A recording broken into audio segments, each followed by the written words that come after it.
Just 1 minute ago, the UK government dealt a shocking blow to Nigel Farage's plan to deport nearly 590,000 illegal arrivals. The streets of Britain are on edge, the political elite scrambling, and millions of citizens are left questioning if their leaders are prioritising safety or ideology. Starmer has officially crossed a line, rejecting what many called the most decisive public safety initiative in decades. The fallout is already rippling through communities, police forces and online debates. And the question on everyone's lips is simple. How safe is the UK if the government refuses to act? The plan to deport 589,900 illegal immigrants represented a seismic shift in British politics. It promised an immediate hardline approach to crime and social unrest, backed by a mobilisation of thousands of specialised officers ready to enforce the law without delay. Farage painted a vivid picture of streets cleared from the chaos of gang violence, knife attacks, and the underworld networks that have long thrived under the radar of an overextended system. Every day, hundreds of illegal entrants would have been intercepted, processed and removed,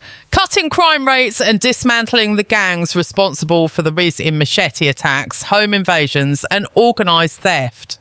Analysts projected a dramatic decline in violent crime, suggesting that the removal of these networks could instantly restore order to communities suffering from years of neglect. Families would feel safe walking the streets, and local councils could redirect funds currently spent on migrant housing and emergency services back into public safety. Farage argued that this plan was not just about numbers. It was about the right to live without fear, to send children to school without worrying about violent incidents, and to rebuild trust in law enforcement that had been eroded over decades.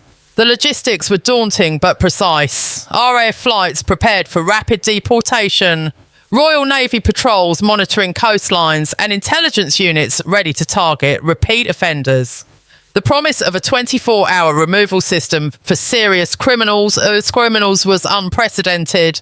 Yet in a single, decisive move, Starmer's government refused to implement these measures, citing political correctness, human rights legislation and the risk of social divisiveness. Critics argue that this refusal is more than policy disagreement. It's a direct surrender of control, handing the streets back to those who exploit legal loopholes and overstretched enforcement agencies. Citizens reacted instantly online, in focus groups and on the streets. Polls indicate that the silent majority, those who quietly endure rising crime without public protest, are now simmering with frustration. Their voices have been sidelined by the fear of social condemnation or accusations of xenophobia. The narrative of inclusivity over security has left millions questioning whether the government is protecting them or appeasing the very networks that threaten their safety. Machete attacks in South London, rising burglaries in the north, and phone-snatching epidemics in the Midlands are no longer statistics. They are real threats affecting daily life. The rejection of the plan to deport 589,900 illegal entrants signals a radical shift in priorities. The UK under Starmer now faces a complex dilemma. Maintain a legal and humanitarian stance that critics say emboldens criminal networks, or confront the growing unrest and demand decisive action that could be politically explosive. Farage's vision was brutal in its clarity. Remove the offenders, restore order and reclaim the streets for law-abiding citizens. Starmer's refusal has created what analysts are calling a two-tier justice system, where the average citizen faces strict surveillance for minor infractions, while criminal networks operate with near impunity. Social media posts supporting the deportation plan are being censored or criminalised under new hate speech interpretations, creating an Orwellian atmosphere of self-censorship. The rejection of the deportation plan has unleashed a wave of disbelief and anger that is spreading faster than any official statement can contain. Citizens who had pinned their hopes on immediate action now feel abandoned by a government that appears more concerned with optics than with safety. Farage's critics claim his plan was extreme, but the numbers tell a stark story. Nearly 590,000 illegal entrants, many linked to organised crime, violent gangs and repeat offenders, would have been targeted. Each day that the plan is blocked is a day those same individuals remain free, operating within communities already stretched to the limit by crime and social disruption. Social media is ablaze with debates, conspiracy theories, and viral videos showing the stark contrast between law-abiding citizens and offenders who exploit legal loopholes. In anonymous surveys, support for Farage's plan far exceeds the cautious approval expressed in public forums, suggesting a silent majority who feel unheard, ignored, and increasingly unsafe. This frustration is not abstract, it translates into tangible consequences. In South London, reports of machete attacks are climbing, with victims often caught in the crossfire of gang conflicts that could have been dismantled under the proposed operation. In the north, burglary and street robbery rates continue to rise, feeding a sense of helplessness among residents who see police resources stretched thin and responses delayed. The government insists that its approach balances humanitarian obligations with legal constraints. Yet citizens see the results differently. Empty streets at night, schools on high alert, neighbourhoods barricaded against opportunistic crime. Farage paints a stark alternative, promising a rapid, decisive and enforceable plan. RAF flights ready to carry offenders out of the country within hours, coordinated intelligence operations to dismantle active networks, and specialised officers trained to intervene immediately. Under this plan, the immediate removal of 2,500 active gang members, for example, would not just reduce crime statistically, it would change the daily reality of living in affected neighbourhoods. The streets would belong to citizens again, not criminals. Starmer's refusal to implement even part of this strategy is being read by many as a political calculation with real human consequences. The silent majority now grapples with the dissonance between their lived experience and the government's narrative. They pay taxes that fund migrant housing, policing and emergency response, yet they see offenders walking free, emboldened by a system they perceive as weak.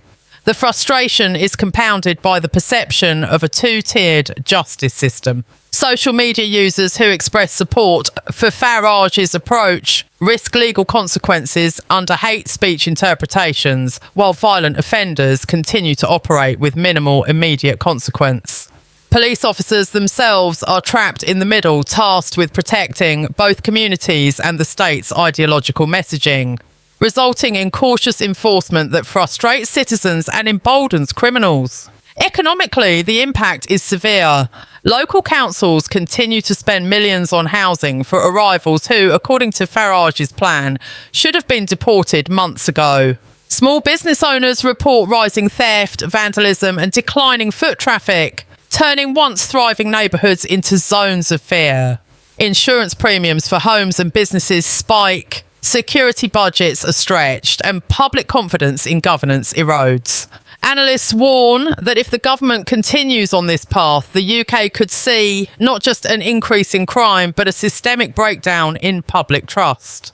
The political and social tension escalates as the implications of blocking the 589,900 deportations ripple through every layer of British society. Citizens are beginning to feel the reality of a government that appears paralysed in the face of escalating crime, while offenders exploit legal loopholes and weak enforcement. Farage has repeatedly warned that the UK is experiencing a quiet crisis, one that is invisible in official statistics, but painfully obvious on the streets. Machete attacks, knife crimes and organised gang activity continue to surge, disproportionately impacting communities already struggling with economic pressures and social instability. Emergency services are overwhelmed, hospitals report rising numbers of victims, and parents are forced to teach children survival tactics instead of school lessons. Every delay in deportation amplifies the strain on local authorities, who are left scrambling to manage both safety and public perception.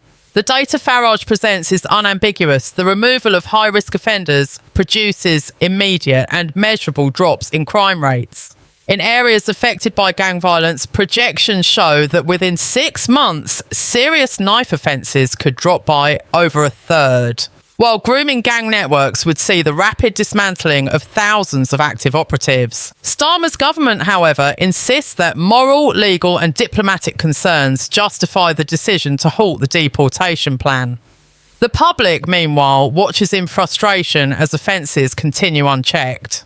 On social media, viral videos depict both victims and offenders, often showing the stark contrast between law-abiding citizens' vulnerability and the seeming impunity of criminal networks.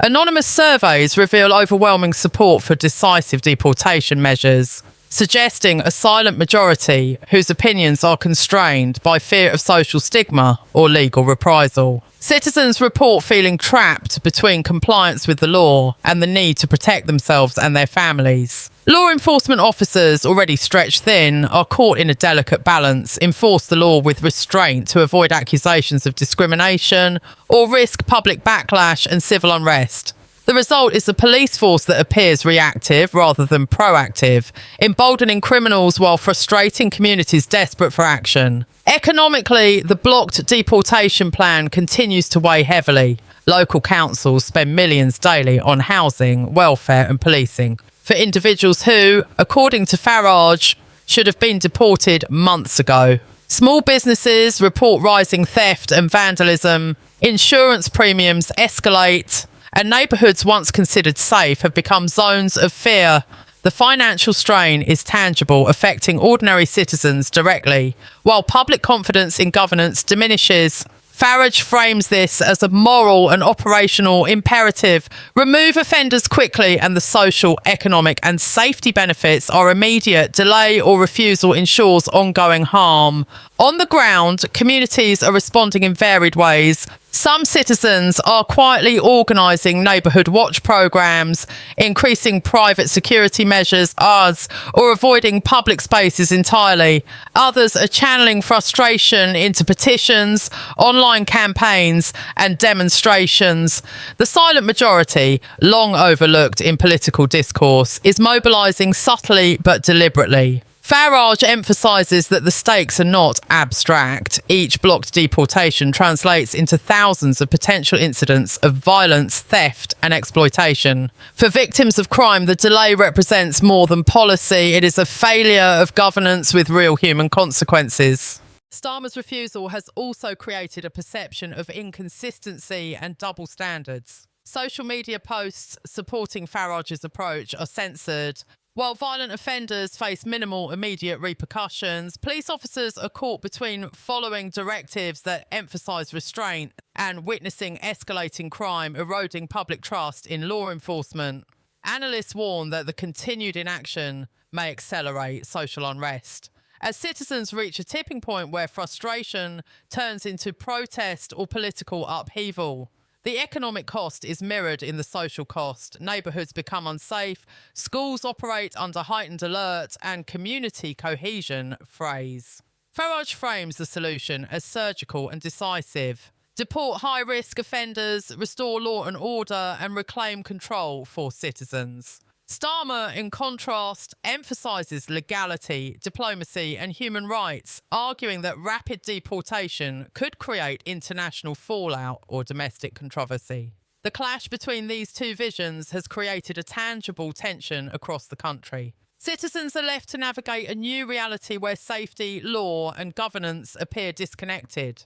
The silent majority, while quiet publicly, is deeply aware of the stakes, and their restrained frustration grows daily. As incidents of violent crime increase, media coverage amplifies public perception of danger. Viral posts and eyewitness videos bring street-level realities to the forefront, showing parents, children and vulnerable individuals caught in escalating threats. Analysts warn that the blocked deportation plan has effectively shifted the burden of security from the state to ordinary citizens. Private homeowners invest in security cameras, schools implement stricter protocols, and local businesses allocate more resources to protection measures. Farage emphasises that these steps, while necessary, are reactive, not proactive, highlighting the opportunity lost by government inaction. Politically, the consequences are immediate. Opposition voices frame Starmer as a leader prioritising ideology over citizen safety, while supporters argue that legality and morality must guide policy. The silent majority, however, perceives this as an abandonment of duty, watching criminals continue to operate while law-abiding citizens bear the cost. Farage repeatedly stresses the precision and efficacy of his deportation plan, arguing that immediate removal of offenders not only restores public safety, but also reallocates billions in public spending from migrant housing and emergency services to community protection. The bloc plan, in contrast, perpetuates both crime and financial strain. The tension extends to law enforcement, where officers must navigate the delicate balance between following directives and protecting citizens in high-risk areas. Frustration mounts as criminals exploit delays in legal processes, emboldened by perceived inaction. For families living in affected neighbourhoods, each incident of violent crime reinforces the sense that the government's priorities are misaligned with the needs of ordinary people. Farage's framing of the issue is stark. Immediate action equals measurable safety, while refusal equates to ongoing danger and eroded public trust. The narrative has moved beyond politics into the realm of survival. Citizens are not debating policy in abstract terms. They are living its consequences every day, and the frustration is palpable. The bloc deportation plan has transformed a political decision into a national crisis, where law enforcement, local economies, and family safety intersect under the shadow of inaction. Analysts warn that if decisive steps are not taken, the social, economic and psychological consequences will continue to escalate, further straining the fragile trust between citizens and the state. The streets, once considered public spaces, are now arenas of tension and risk, and the silent majority watching and waiting grows increasingly restless.